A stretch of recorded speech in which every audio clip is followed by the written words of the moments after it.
नमस्कार दोस्तों, डिजिटल गुरुकुल में मैं श्रीकांत आप लोग सबको फिर से स्वागत करता हूं। दोस्तों हम बात करेंगे इसरो यानी इंडियन स्पेस रिसर्च ऑर्गेनाइजेशन और भारतीय अंतरिक्ष अनुसंधान केंद्र के बारे में।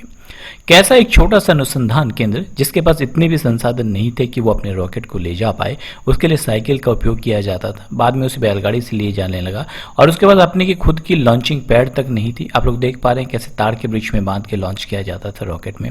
बाद में जाके पूरे विश्व को उन्होंने हैरान कर दिया और 104 सैटेलाइटों का वर्ल्ड रिकॉर्ड भी बनाया इसरो ने।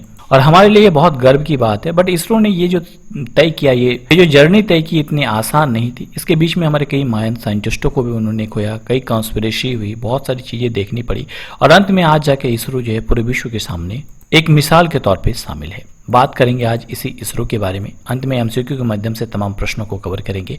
बहुत ही इंपॉर्टेंट सेशन होने वाला है आपके आने वाले किसी भी एग्जाम के लिए। शुरुआत करने से पहले एक बेसिक जानकारी इसरो के बारे में। इसरो भारत के अनुसंधान केंद्र है। इसका फुल फॉर्म है इंडियन स्पेस रिसर्च ऑर्गेनाइजेशन। इसका हेडक्वार्टर बेंगलुरु में है। इसकी फाउंडेशन विक्रम साराभाई ने 15 अगस्त 1969 में की थी और इसके वर्तमान में डायरेक्टर है के सिवान, जो कि एक महान साइंटिस्ट है। ध्यान रखिए और भारत के लिए बहुत गर्व की बात है। अगर इसके चेंज होते हैं डायरेक्टर तो आप मुझे कमेंट बॉक्स से कमेंट कर सकते हैं। बट अभी मैं बात कर रहा हूं अप्रैल 2021 की, तो अप्रैल 2021 तक के सिवान जो है इसके डायरेक्टर है। आगे बात करते हैं इसरो के बारे में थोड़ी सी बेसिक जानकारी। इसरो की शुरुआत की अगर बात करें तो इसकी शुरुआत की थी डॉक्टर विक्रम साराभाई ने। इसी कारण से इसे भारतीय अंतरिक्ष कार्यक्रम का पितामह भी कहा जाता है। इसरो के वर्तमान में डायरेक्टर के शिवन है। हम लोग बात कर रहे हैं कब तक, अप्रैल 2021 तक के लिए बात कर रहे हैं। और इसकी शुरुआत की अगर बात करें तो इसकी शुरुआत 1962 में हुई थी इसरो की। अगर इसकी शुरुआत के बारे में बात करें तो इसके बाद 1963 में जो है थुम्बा केरल में रॉकेट लॉन्चिंग स्टेशन जो है पहली बार स्थापित किया गया था। तो एग्जाम में पूछा जाता है कि पहली बार रॉकेट लॉन्चिंग स्टेशन कहाँ और कब स्थापित किया गया था, तो पहली बार ये केरल के थुम्बा में 1963 में स्थापित किया गया था। इस स्टेशन से 21 नवंबर 1963 को पहला रॉकेट लॉन्च किया गया। उसके बाद थुम्बा से ही 1965 में केरल अंतरिक्ष विज्ञान तकनीकी केंद्र की स्थापना की गई और सन 1967 में भारत का पहला रॉकेट जिसका नाम था रोहिणी 75 इसी से लॉन्च किया गया। ध्यान रखिए कौन सा भारत का पहला रॉकेट था, रोहिणी 75। सन 1968 में थुम्बा केरल को संयुक्त राष्ट्र को समर्पित कर दिया गया। 1969 में जो है इसरो की स्थापना की गई और पहली बार सोवियत संघ की सहायता से भारत ने अपना पहला उपग्रह जिसका नाम था आर्यभट्ट 19 अप्रैल 1975 को लॉन्च किया। तो यहाँ से मोस्ट इंपॉर्टेंट चीज कि भारत का पहला उपग्रह कौन था, तो वो था आर्यभट्ट। उसे कब लॉन्च किया गया था, तो 19 अप्रैल 1975 को लॉन्च किया गया था। कहाँ से लॉन्च किया गया था, तो वे रसिया से लॉन्च किया गया था। चलिए देर न करते हुए सेशन की शुरुआत करते हैं। कुछ इंपॉर्टेंट एमसीक्यू प्रश्नों को कवर करते हैं। ध्यान रखिए दोस्तों, अगर आप लोग इन सारे एमसीक्यू को कर लेते हैं तो आने वाले एग्जाम में एक भी प्रश्न बाहर नहीं जाएंगे, चाहे आप किसी भी एग्जाम की तैयारी क्यों ना कर रहे हो। शुरुआत करते हैं मोस्ट इंपॉर्टेंट प्रश्न से कि भारत की स्पेस एजेंसी का नाम क्या है। तो सही उत्तर है भारत की स्पेस एजेंसी का नाम है इसरो। ध्यान रखिए क्या नाम है, इसरो यानी इंडियन स्पेस रिसर्च ऑर्गेनाइजेशन। ये भारत की स्पेस एजेंसी है। तो अगर आपसे पूछा जाए कि अलग अलग देशों की स्पेस एजेंसी जो एग्जाम पॉइंट ऑफ व्यू से इंपॉर्टेंट है, जैसे अमेरिका की स्पेस एजेंसी का नाम क्या है, तो वह है NASA, national aeronautic and space administration. इसी तरह से चाइना की स्पेस एजेंसी का नाम क्या है, तो CNSA नाम है, यानी चाइना नेशनल स्पेस एडमिनिस्ट्रेशन। इसी प्रकार से जाक्सा कहाँ की स्पेस एजेंसी, ये जापान की स्पेस एजेंसी है। फुल फॉर्म है जापान एरोस्पेस एक्सप्लोरेशन एजेंसी। अब आपके लिए एक बेसिक प्रश्न है कि रॉसकोमोस कहाँ की स्पेस एजेंसी, आप मुझे कमेंट बॉक्स से कमेंट करेंगे। मैंने पहले भी बताया है रॉसकोस्मोस कहाँ की स्पेस एजेंसी है, आपको बताना है। आगे बात करते हैं, हाल ही में इसरो ने किसके साथ मिलकर निसार अभियान को संचालित करने का फैसला किया है। तो सही उत्तर है इसरो ने नासा के साथ मिलकर एक अभियान की शुरुआत की है और अभियान का नाम क्या है, निसार। तो यहाँ पे तीन चीज आपको देखने को मिलती है, एक तो इसरो, दूसरी चीज है क्या निसार और तीसरी चीज है नासा। तीनों चीजों के बारे में ध्यान से पढ़ेंगे, पर पहले बात कर लेते हैं आखिर में ये निसार क्या है। तो ध्यान रखिए दोस्तों, निसार का फुल फॉर्म है NASA ISRO synthetic aperture radar satellite. यानी ये दोनों यानी इसरो और नासा मिलकर एक ऐसा सैटेलाइट बनाएंगे जो पृथ्वी के चारों ओर चक्कर लगाएंगे और उसकी तस्वीरें लेगा। ये सबसे साफ तस्वीरें लेगी और अभी तक की सबसे महंगी जो है ये प्रोजेक्ट होने वाली है और इसका नाम रखा गया है क्या, निसार। ये किसको किसको मिलकर बना है, ये इसरो और नासा दोनों मिलकर जो है इस प्रोजेक्ट पर काम करेंगे। अब ये कब तक कंप्लीट होगा, कब प्रक्षेपित किया जाएगा, तो 2022 में ये सतीश धवन अंतरिक्ष केंद्र श्रीहरिकोटा से प्रक्षेपित किया जाएगा। ये है कहाँ पे, अगर पूछा जाए तो ये आंध्र प्रदेश में है, ध्यान रखिए। और ये विश्व का सबसे महंगा उपग्रह होने वाला है। चलिए आगे बढ़ते हैं अगले मोस्ट इंपॉर्टेंट प्रश्न की ओर। तो हम लोग बात कर रहे थे अमेरिका की स्पेस एजेंसी नासा के बारे में। तो यहाँ से एक मोस्ट इंपॉर्टेंट प्रश्न है कि हाल ही में नासा के कार्यवाहक प्रमुख यानी एक्टिंग चीफ के रूप में किसे नियुक्त किया गया। तो सही उत्तर है हाल ही में भव्यालाल को नासा के कार्यवाहक प्रमुख के रूप में नियुक्ति दी गई है। बहुत इंपॉर्टेंट है, ये भारतीय मूल की है इसलिए भी इंपॉर्टेंट है। नासा के बारे में बात करते हैं, ये अमेरिका की स्पेस एजेंसी है। इसका फुल फॉर्म है national aeronautics and space administration. Headquarter United state में है। इसकी फाउंडेशन हुई थी 1 अक्टूबर 1958 को और स्टीव ज्यूरिक जो है इसके क्या है एडमिनिस्ट्रेटर है। अगला प्रश्न, भारत की स्पेस एजेंसी इसरो का पूर्ण रूप क्या है यानी फुल फॉर्म क्या है। तो बहुत इजी है, इसका फुल फॉर्म है इंडियन स्पेस रिसर्च ऑर्गेनाइजेशन और हिंदी में है भारतीय अंतरिक्ष अनुसंधान संगठन। अगला प्रश्न, भारतीय अंतरिक्ष अनुसंधान संगठन यानी इसरो का हेडक्वार्टर कहाँ पे है। तो इसका हेडक्वार्टर बेंगलुरु कर्नाटक में है। अच्छा, बेंगलुरु से एक प्रश्न बनता है कि सिलिकॉन वैली ऑफ इंडिया के नाम से किसे जानते हैं। तो बेंगलुरु को जानते हैं। और सिलिकॉन वैली ऑफ वर्ल्ड कौन सा है। तो कैलिफोर्निया है। अगला प्रश्न है कि भारतीय अंतरिक्ष अनुसंधान संगठन की स्थापना कब हुई थी। तो इसकी स्थापना हुई थी कब, 15 अगस्त 1969 को। ध्यान रखिए, बहुत इंपॉर्टेंट है एग्जाम पॉइंट ऑफ व्यू से। अगला प्रश्न, भारतीय अंतरिक्ष अनुसंधान संगठन का पुराना नाम क्या था। तो इसका पुराना नाम था अंतरिक्ष अनुसंधान के लिए भारतीय राष्ट्रीय समिति यानी इनकॉस्पर। बाद में इसका नाम परिवर्तित करके इसरो कर दिया गया। अगला प्रश्न, इसरो का आदर्श वाक्य क्या है यानी मोटो क्या है। तो सही उत्तर है मानव जाति की सेवा में अंतरिक्ष प्रौद्योगिकी, इसका मोटो है। अगला प्रश्न, इसरो सूर्य अध्ययन के लिए कौन सा मिशन लॉन्च करेगा। तो इसरो के द्वारा सूर्य यानी सन के स्टडी के लिए एक मिशन लॉन्च किया जा रहा है, उसका नाम है आदित्य L1। अब आपके मन में प्रश्न आएगा, सर आदित्य तो सूर्य का ही दूसरा नाम है बट L1 क्यों दिया गया है। तो आपको बता दूं कि सूर्य के अलग अलग पार्ट्स को है जो है उसके चारों ओर के जो स्पेस है तो उसको अलग अलग डिनोशन दिया गया है। जैसे ये क्षेत्र इसको L1 बताया गया है, उसके बाहर के क्षेत्र को L2, इसको L3 या L4। तो इस पार्ट का अध्ययन करेगी, इसी कारण से इसे आदित्य L1 का नाम दिया गया है। इसके बारे में थोड़ी सी जानकारी हासिल कर लेते हैं। तो ये जो आदित्य L1 है इसका पहले नाम था आदित्य 1 बट बाद में इसका नाम परिवर्तित करके आदित्य L1 कर दिया गया। ध्यान रखिए। इसके अलावा नेक्स्ट मोस्ट इंपॉर्टेंट प्रश्न है कि भारत द्वारा मिशन चंद्रयान 3 कब तक लॉन्च किया जाएगा। तो सही उत्तर है ये 2022 तक लॉन्च किया जाएगा। पहले ये 2021 में लॉन्च किया जाना है बट कोरोना वायरस के कारण जो है ये थोड़ी सी आगे पोस्टपोन कर दिया गया। अगला महत्वपूर्ण प्रश्न की ओर बढ़ते हैं बट थोड़ी सी जानकारी हासिल कर लेते हैं। चंद्रयान 2 को तो हम लोगों ने देख लिया, चंद्रयान 3 जो है 2022 में लॉन्च किया जाएगा। डेफिनेटली आपके मन में प्रश्न आएगा, सर चंद्रयान 1 कब लॉन्च किया गया था, चंद्रयान 2 कब लॉन्च किया गया था। मोस्ट इंपॉर्टेंट है एग्जाम पॉइंट ऑफ व्यू से। तो जैसे कि नाम से प्रसिद्ध होता है चंद्रयान यानी हम लोग चांद की स्टडी के लिए इसे भेजते हैं। तो पहला चंद्रयान 1 मिशन था जो कि 22 अक्टूबर 2008 को जो है प्रक्षेपित किया गया था। चंद्रयान 2 22 जुलाई 2019 को प्रक्षेपित किया गया था बट किसी कारण से ये पूर्ण नहीं हो पाया। इसके अलावा मोस्ट इंपॉर्टेंट एक और परियोजना है गगनयान परियोजना जो कि 2022 में ही किया जाना है, बहुत इंपॉर्टेंट है। तो 3 परियोजना याद रखनी है, चंद्रयान 2, चंद्रयान 3 और गगनयान परियोजना। सबके डेट याद रखने बहुत इंपॉर्टेंट है। अगला प्रश्न है कि किनको भारत का मिसाइल मैन ऑफ इंडिया के नाम से जाना जाता है। तो सही उत्तर है APJ अब्दुल कलाम को हम लोग मिसाइल मैन ऑफ इंडिया के नाम से जानते थे। इनको भारत रत्न भी मिल चुका है और भारत के पूर्व राष्ट्रपति रह चुके हैं APJ अब्दुल कलाम और इन्हीं को हम लोग मिसाइल मैन ऑफ इंडिया के नाम से जानते थे। अगला प्रश्न है किनको भारत का रॉकेट मैन ऑफ इंडिया के नाम से जानते हैं। तो रॉकेट मैन ऑफ इंडिया के नाम से महान साइंटिस्ट K सिवन को जानते हैं और ये K सिवन हमारे लिए प्रेरणा का स्रोत है। कैसे एक छोटे से सरकारी स्कूल से पढ़कर बाद में जो है इसरो जैसे महान संस्थान का डायरेक्टर बनना कोई छोटी बात नहीं है।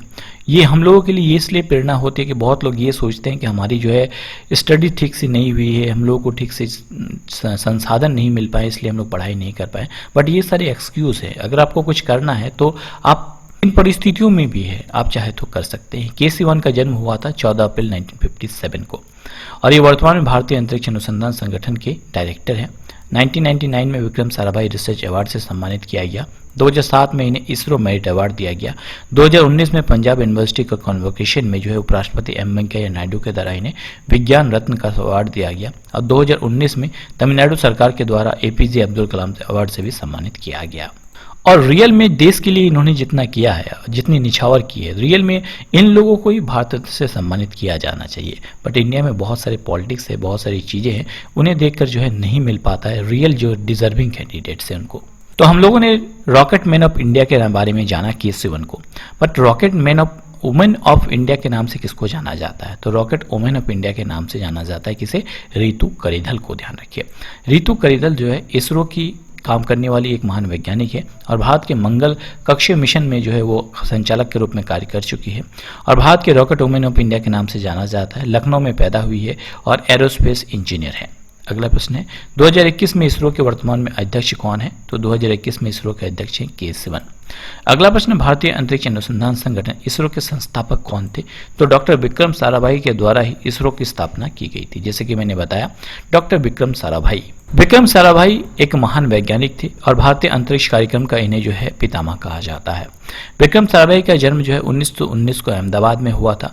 1962 में उन्हें शांति स्वरूप भटनागर अवार्ड दिया गया, 1966 में पद्म भूषण और 1972 में उन्हें पद्म विभूषण दिया गया बट मरणोपरांत। एक खास बात यह है कि भारत ने जो ऊंचाइयां हासिल की है वो ऊंचाइयां ऐसे ही नहीं मिली है। उन ऊंचाइयों को हासिल करने के लिए कई बलिदान देने मिलते हैं, क्योंकि बहुत सारे होते हैं ना कि जब आप आगे बढ़ने लगिएगा तो बहुत सारे लोग आपके पीछे पड़ जाएंगे।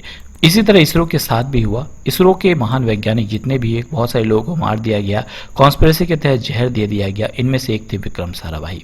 विक्रम साराभाई की मृत्यु 1971 में निंद्रावस्था में अचानक हो गई, संदर्भ स्तब्धता से, यानी किसी को पता ही नहीं कि इनकी अचानक मृत्यु हो कैसे गई है। अगला प्रश्न है कि विक्रम साराभाई अंतरिक्ष स्टेशन का मुख्यालय कहाँ स्थित है? तो इसका मुख्यालय तिरुवनंतपुरम में स्थित है। ध्यान रखिए, इसरो का सबसे बड़ा और सर्वाधिक महत्वपूर्ण केंद्र है ये तिरुवनंतपुरम में स्थित है और यहाँ पे रॉकेट प्रक्षेपण यान और कृत्रिम उपग्रहों का निर्माण होता है। अगला प्रश्न है कि भारतीय अंतरिक्ष अनुसंधान संगठन इसरो के पहले अध्यक्ष कौन थे? तो इसके पहले अध्यक्ष थे विक्रम साराभाई। अगला प्रश्न, भारत के अंतरिक्ष का पितामह किसे कहा जाता है? तो जैसे मैंने कहा कि विक्रम साराभाई को ही भारत के अंतरिक्ष का पितामह कहा जाता है। भारत द्वारा निर्मित पहले कृत्रिम यानी आर्टिफिशियल उपग्रह का नाम क्या था? तो उसका नाम था आर्यभट्ट। ध्यान रखिए, इसे कब प्रक्षेपित किया गया था? तो 19 अप्रैल 1975 में इसे रसिया से प्रक्षेपित किया गया था। तो भारत द्वारा आर्टिफिशियल उपग्रह जो था आर्यभट्ट को कब लॉन्च किया गया था अगर पूछा जाए डेट, तो 19 अप्रैल 1975 को, डेट याद रखिए। अब इसे किस देश के द्वारा छोड़ा गया था, यानी किस देश में जाकर लॉन्च किया गया था? तो रसिया में। अब अगर आपसे पूछा जाए कि आरबीआई ने कितने रुपए के नोट के पीछे जो है आर्यभट्ट की उपग्रह की तस्वीर छापी थी, तो सही उत्तर है 2 रुपए के नोट के पीछे। उस वक्त जो है इंदिरा गांधी उस वक्त सत्ता में थी, यानी भारत की प्रधानमंत्री थी और उन्होंने ही महान खगोलविद और गणितज्ञ आर्यभट्ट के नाम पर जो है तस्वीर छापी। 1976 में 2 रुपए के नोट के पीछे जो है आर्यभट्ट उपग्रह की तस्वीर छापी गई थी। अब आपको फटाफट मुझे बताइए कि अभी जो मंगलायन की तस्वीर जो है कितने रुपए के नोट के पीछे छापी गई है? फटाफट कमेंट कीजिए, बहुत इंपॉर्टेंट है। अगला प्रश्न है कि आर्यभट्ट उपग्रह लॉन्च के समय देश के प्रधानमंत्री कौन थे? तो इंदिरा गांधी भारत के उस वक्त प्रधानमंत्री थी। इन्हें आयरन लेडी ऑफ इंडिया के नाम से भी जाना जाता है, आपको पता है, और भारत की प्रथम महिला रक्षा मंत्री और भारत की प्रथम महिला वित्त मंत्री भी रही है इंदिरा गांधी। अगला प्रश्न है कि आर्यभट्ट उपग्रह लॉन्च के समय इसरो के अध्यक्ष कौन थे? तो उस वक्त इसरो के अध्यक्ष थे कौन? सतीश धवन। अगला प्रश्न है कि 15 फरवरी 2017 को कितने सैटेलाइट एक साथ भेजकर इसरो ने नया रिकॉर्ड बना दिया था? तो सही उत्तर है 104 सैटेलाइटों को एक साथ भेजकर इसरो ने नया रिकॉर्ड बना दिया था, बट बाद में इस रिकॉर्ड को भी तोड़ दिया गया। किसके द्वारा तोड़ा गया, आगे हम लोग बात करेंगे। अगला प्रश्न है, इसरो के द्वारा जो 104 सैटेलाइट लॉन्च किए गए थे वो किस रॉकेट के माध्यम से लॉन्च किए गए थे? तो PSLV-C3 के माध्यम से ये लॉन्च किए गए थे। इसरो ने मंगल मिशन यानी मार्स ऑर्बिटल मिशन जो है वो कब लॉन्च किया था? तो 5 नवंबर 2013 को लॉन्च किया गया था मंगलयान मिशन। ध्यान रखिए। अगला प्रश्न है कि भारत का पहला रिमोट सेंसिंग उपग्रह कौन सा था? तो भारत का पहला रिमोट सेंसिंग उपग्रह था IRS-1A। बहुत इंपॉर्टेंट है। और ये कहाँ से लॉन्च किया गया था? ये भी रसिया से लॉन्च किया गया था। कब लॉन्च किया गया था? 1988 को लॉन्च किया गया था। तो वर्तमान में भारत के अंतरिक्ष मंत्रालय को किसके पास है? तो अंतरिक्ष मंत्रालय वर्तमान में है हमारे प्रधानमंत्री श्री नरेंद्र मोदी के पास। ये भारत के प्रधानमंत्री भी है और इनका संसदीय क्षेत्र कौन सा है? वाराणसी है। भारत के प्रधानमंत्री की अगर बात करें तो जिस प्रकार से राष्ट्रपति राज्य का प्रमुख होता है उसी प्रकार से प्रधानमंत्री सरकार का प्रमुख होता है। अगर भारतीय न्यायपालिका की बात करें तो भारतीय न्यायपालिका का वास्तविक प्रमुख जो है प्रधानमंत्री होता है, जबकि संवैधानिक प्रमुख राष्ट्रपति होता है। और श्री नरेंद्र मोदी भारत के 15वें नंबर के प्रधानमंत्री हैं और 17वीं लोकसभा चुनाव के बाद दूसरी बार ये भारत के प्रधानमंत्री बने और ये गुजरात के 14वें नंबर के मुख्यमंत्री थे। रिसेंटली के एग्जाम में पूछ लिया गया कि कितने ऐसे मुख्यमंत्री हुए हैं जो कभी किसी राज्य के मुख्यमंत्री थे बाद में भारत के प्रधानमंत्री बने? तो 6 ऐसे व्यक्ति हुए हैं, जिनमें मोरारजी देसाई, PV नरसिंहा राव, चौधरी चरण सिंह, BP सिंह, HD देवगौड़ा और नरेंद्र मोदी शामिल है। अब जब बात आई है प्रधानमंत्री पद की, तो आपको बता दूं कि विश्व का सर्वप्रथम प्रधानमंत्री पद की शुरुआत ब्रिटेन से हुई थी। और कार्यपालिका के बारे में बता दिया मैंने जैसे आपको कि कार्यपालिका का प्रमुख कौन होता है, वह होता है प्रधानमंत्री। ये वास्तविक प्रमुख होता है और संवैधानिक प्रमुख राष्ट्रपति होता है। अगर आयु की बात करें तो एक प्रधानमंत्री बनने के लिए मिनिमम आयु 25 वर्ष चाहिए होती है। इनको शपथ ग्रहण भारत के राष्ट्रपति के द्वारा करवाया जाता है। अगले महत्वपूर्ण प्रश्न की ओर बढ़ते हैं कि शैक्षणिक उद्देश्य के लिए भारत का पहला उपग्रह कौन सा था। बहुत इंपॉर्टेंट है। तो पहला उपग्रह था एजुकेशनल पर्पस के लिए जो लॉन्च किया गया था वो था एडुसेट। इसे जीसेट-3 के नाम से भी जानते हैं। तो जीसेट-3 जिसे एडुसेट के नाम से जाना जाता है, पाठ्यशाला स्तर के लिए, उच्च शिक्षा के लिए और सुदूर शिक्षा के लिए यह पहला उपग्रह लॉन्च किया गया था भारत की ओर से। अगला प्रश्न है कि किसको 2019 में मिसाइल सिस्टम अवार्ड से सम्मानित किया गया। तो जी सतीश रेड्डी जो कि वर्तमान में डीआरडीओ के अध्यक्ष है, इनको जो है 2019 में मिसाइल सिस्टम अवार्ड से सम्मानित किया गया। अगला प्रश्न है किस राज्य की सरकार ने इसरो के अध्यक्ष के सिवन को एपीजे अब्दुल कलाम अवार्ड से सम्मानित किया। तो तमिलनाडु सरकार के द्वारा जो है इन्हें एपीजे अब्दुल कलाम अवार्ड से सम्मानित किया गया था। अगला प्रश्न, भारत का पहला संचार उपग्रह का नाम क्या था। तो सही उत्तर है एप्पल। एप्पल भारत का पहला संचार उपग्रह था जिसे 1981 में जो है लॉन्च किया गया था। अगला प्रश्न, अंतरिक्ष में जाने वाली भारतीय मूल की पहली महिला कौन थी। तो सही उत्तर है कल्पना चावला। कल्पना चावला अंतरिक्ष में जाने वाली भारतीय मूल की पहली महिला थी। और अगर आपसे पूछा जाए कि दूसरी महिला कौन थी, तो सुनीता भारतीय मूल की दूसरी महिला थी जो कि अंतरिक्ष में गई थी। अगला प्रश्न कि अंतरिक्ष में जाने वाली भारतीय मूल की प्रथम महिला कल्पना चावला किस यान से अंतरिक्ष में गई थी। तो ये कोलंबिया स्पेस शटल से अंतरिक्ष में गई थी, बट रिटर्न आते वक्त जो है यान क्रैश हो गया और इनकी मृत्यु हो गई थी। कौन सी स्पेस एजेंसी दिसंबर 2022 में मानव रहित अंतरिक्ष यान गगनयान को लॉन्च करेगी। तो सही उत्तर है ये इसरो के द्वारा गगनयान मिशन लॉन्च किया जाएगा। बहुत इंपॉर्टेंट है, इस मिशन के तहत जो है 3 अंतरिक्ष मिशनों को कक्षा में भेजा जाएगा। इन 3 मिशनों में से 2 जो है वो मानव रहित होंगे जबकि 1 मानव युक्त होगा। इन्हें 2 जो है वो अनमैन्ड होंगे और 1 मैन्ड होगा। इनमें से बता दूं कि इसके लिए जो है एक रोबोट भी तय कर लिया गया है और इस अंतरिक्ष के अंतर्गत जो है एक महिला के सहित 3 भारतीय को भेजा जाएगा। इस मिशन में 5 से 7 दिन का समय लगेगा, जिनमें से पृथ्वी के ऊपर 300 से 400 किलोमीटर ऊंचाई पर जो है ये चक्कर लगाएंगे। अगला प्रश्न है कि इसरो ने ब्राजील की अमेजोनिया प्रथम जो उपग्रह को किस यान से लॉन्च किया हाल ही में। तो हाल ही में PSLV C51 से उन्हें लॉन्च किया गया था। अगर आपसे पूछा जाए कि जो गगनयान मिशन में मानव रहित मिशन में है, उनमें एक रोबोट भेजा जाएगा, महिला रोबोट, उनका नाम क्या रखा गया है। तो उसका नाम रखा गया है वयोमित्र।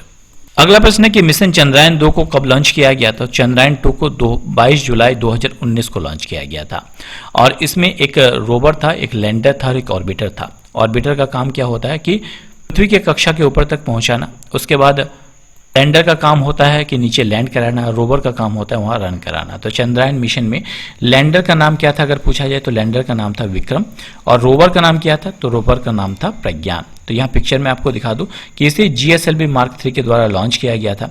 इसमें जो ऑर्बिटर था ये वहां तक ले गया, उसके बाद चांद के बाद वहां उतरने का काम था विक्रम का और प्रज्ञान जो है वो एक रोवर था जो वहां पे बाकी जानकारियां गैदर करेगा।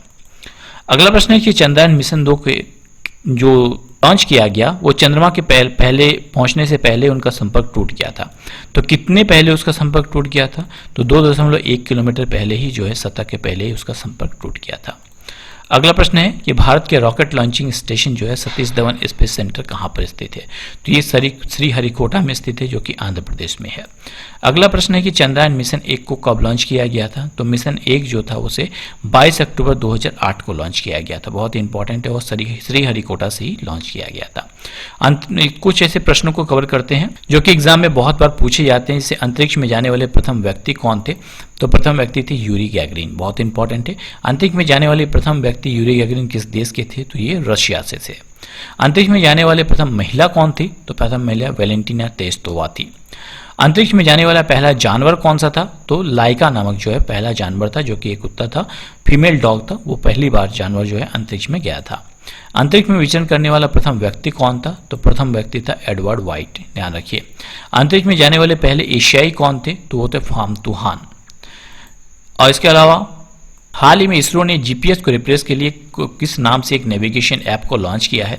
तो हाल ही में भारतीय इसरो ने GPS जो कि अमेरिका की थी ग्लोबल पोजिशनिंग सिस्टम, उसको रिप्लेस करने के लिए नेविक NAVIC नाम से एक नया जो है लॉन्च किया है। तो नेविक जो है भारत का वो GPS को रिप्लेस करेगा।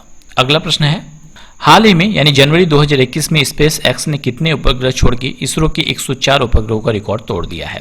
तो सही उत्तर है स्पेस एक्स ने एक साथ 143 उपग्रह छोड़े हैं, जो कि इसरो के 104 उपग्रह से ज़्यादा है और उन्होंने इसको रिकॉर्ड तोड़ दिया है। बात करते हैं स्पेस एक्स की, तो उसके फाउंडर है इलॉन मस्क। ये अपने आप में एक अद्भुत व्यक्ति हैं और कहा जाता है कि अभी जितने भी जीवित मानव हैं उनमें सबसे बुद्धिमान है, क्योंकि इन्होंने ऑफिशियल डिग्री हासिल ना कर केवल कहा जाता है कि बुक पढ़ के जो है रॉकेट को लॉन्च कर दिया था। और स्पेसएक्स की फाउंडेशन की गई थी 6 मई 2002 को और इसको सीईओ कौन है? एलन मस्क है। हेडक्वार्टर यूनाइटेड स्टेट कैलिफोर्निया में है। अगला महत्वपूर्ण प्रश्न है कि आंध्र प्रदेश के श्रीहरिकोटा के बाद इसरो भारत के किस राज्य में लॉन्चिंग पैड स्टेशन जो है स्थापित करेगा? तो वो तमिलनाडु में स्थापित करेगा।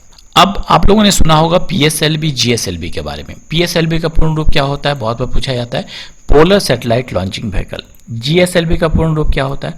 जियो सिंक्रोनस सैटेलाइट लॉन्चिंग व्हीकल। एक और होता है एएसएलवी, इसका फुल फॉर्म क्या होता है? Augmented satellite launching vehicle. तो तीनों ही इंपॉर्टेंट है, ASLV augmented satellite launching vehicle, GSLV geosynchronous satellite launching vehicle और पीएसएलवी यानी पोलर सैटेलाइट लॉन्चिंग व्हीकल। अगला प्रश्न है कि 2017 में प्रक्षेपित विश्व के सबसे छोटे अंतरिक्ष यान का नाम क्या है?